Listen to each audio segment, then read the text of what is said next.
The following is a production of Cary TV, the Town of Cary's government access channel.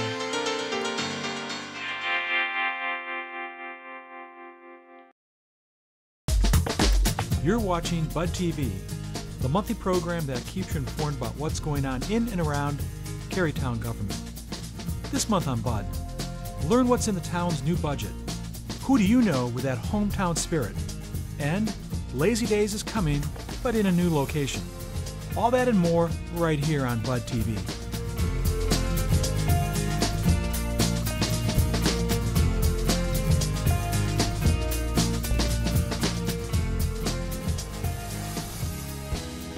It's here.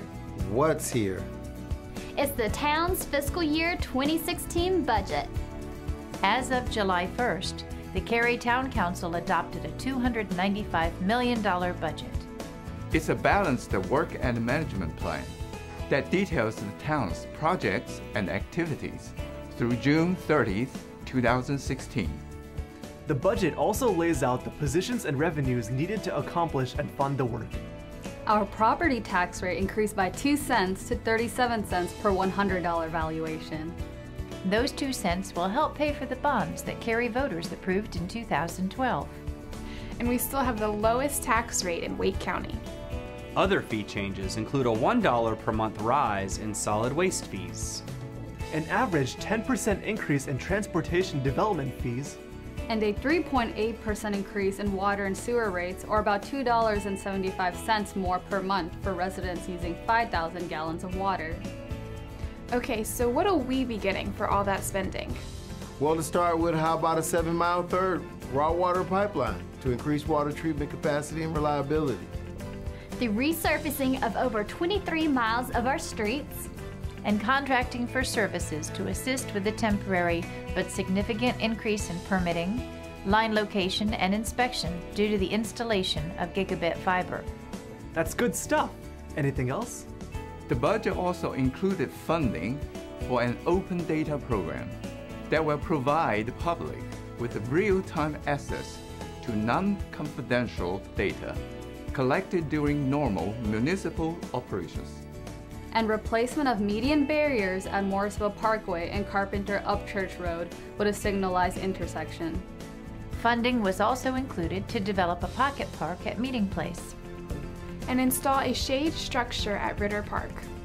There are an additional 25.5 new or expanding positions in the budget, Including an animal control officer, A police officer, 3 firefighters, a position to implement the open data program, Several customer service representatives in Public Works and Development Services, and a position in parks, recreation, and cultural resources. The total staffing is 1,255, or about 8.1 staff per 1,000 residents. which is slightly lower than last year's 8.2 per 1,000 ratio. For complete details, view the budget online at Town Hall or at public libraries in Cary during September. Our recycling survey is in full swing. I'll tell you about the top contaminants that we're finding and how to dispose of them correctly next on the Conservation Corner.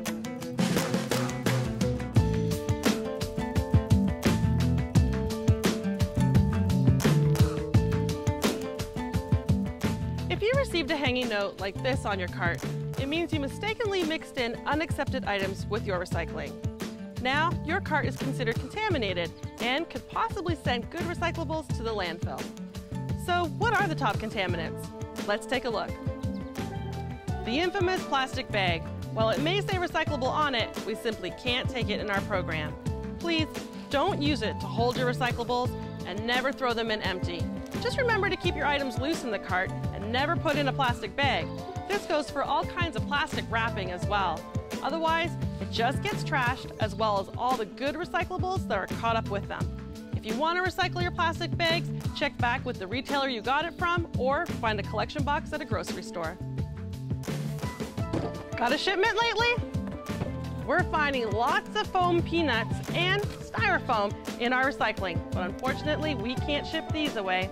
So if you have this material, check with a local shipping store to see if they can reuse or recycle them for you. And if they can't, throw them in the trash. Got a pizza delivered lately? Made of corrugated cardboard, you would think the box is recyclable, but it's not accepted in our program. And you've got the grease and cheese to thank for that. It all gets soaked into the cardboard, and it's too hard to process out. So, just throw these in the trash. So sort and keep it loose in the cart. It starts with you. With some small changes to our recycling habits, we can all help reduce contamination. For more information, search recycling at townofcary.org. I'm Shrishna Guilford, and I'll see you next time on the Conservation Corner. Do you know a Cary citizen who is at least 21? Who deserves to be recognized for his or her leadership and respect for others? I do. Then you're in luck. The town of Cary is looking for nominations for our Hometown Spirit Award. Nominees should help out neighbors, Demonstrate hospitality and small town values. Support local businesses. Promote a sense of community. Promote and preserve traditional American pastimes. And display patriotism. Each nominee should also be a Cary resident. Demonstrate leadership and integrity. and be respected by their peers. Applications will be accepted through September 18th. And the winner will be selected in October and recognized at the November Town Council meeting. For more info, search Hometown Spirit Award at townofcary.org or call 919-319-4505. Now let's take a look at the calendar, where there's a time and a place for everything. On Thursday, August 6th at 6:30 p.m., a Town Council meeting will be held in the Council Chambers. A Town Council meeting will be held on Thursday, August 13th at 6:30 p.m. in the Council Chambers. On Monday, August 17th at 6:30 p.m., the Planning and Zoning Board meeting will be held in the Council Chambers. A Town Council work session will be held on Tuesday, August 25th at 6 p.m. in the Police Department Training Room at 120 Wilkinson Avenue. On Thursday, August 27th at 6:30 p.m., a Town Council meeting will be held in the Council Chambers. For more meetings and events, log on to townofcary.org and click on the calendar icon. Minutes and even seconds could matter in an emergency.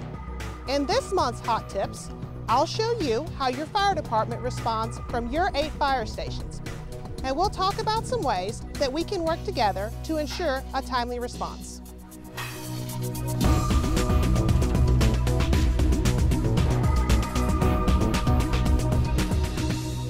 When you call 911, an emergency communications officer will ask you where are you and what is your emergency. That way they can determine what resources to send to your location. If it's a fire or medical call, the fire department will receive the call or dispatch over the radio. No matter what we are doing or where we are in the station, our goal is to be on the fire truck en route to your location in 1 minute or less. Once we are on the truck and headed to you, we need your help to make sure we meet our next goal. We want to be at your house, workplace, school, or wherever you may need us in the town of Cary in 5 minutes or less. Here is how you can assist us. Know your location. If you call 911 from a cell phone, dispatchers may not be able to get your exact address like they can from landlines. If you see us on the road with our lights and sirens on, pull to the right as soon as it is safe to do so. Don't slam on the brakes. Stay vigilant. Be sure all emergency apparatus are past you before pulling back onto the road. Sometimes 2 fire trucks respond together or an ambulance may be traveling with us. Never park in the fire lane or in front of a fire hydrant. Not only is it illegal, but you could delay our access to a building or vital firefighting equipment.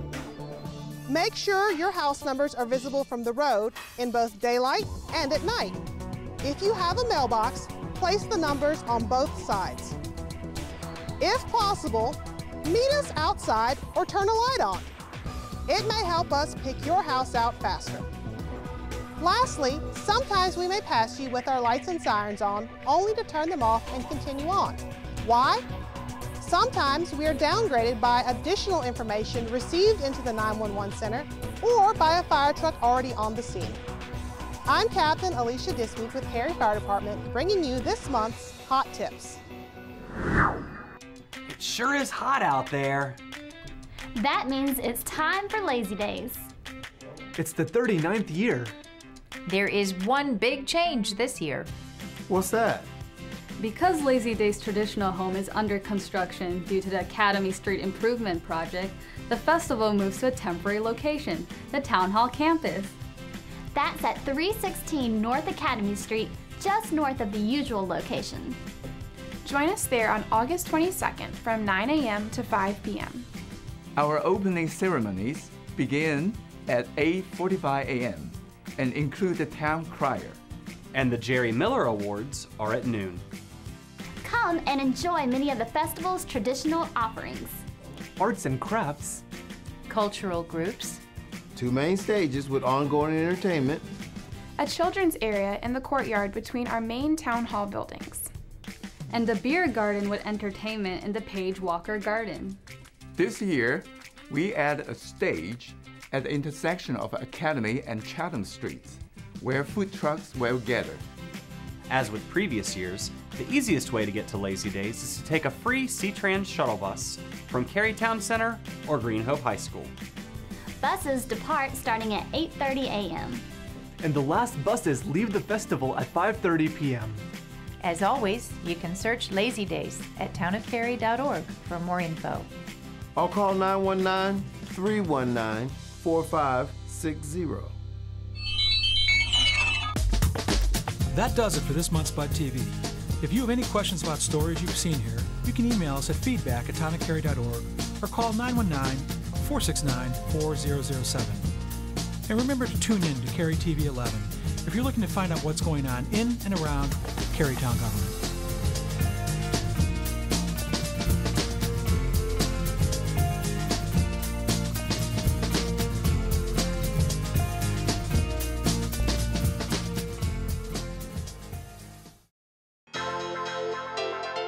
This has been a production of Cary TV. Visit the Town of Cary's website at townofcary.org.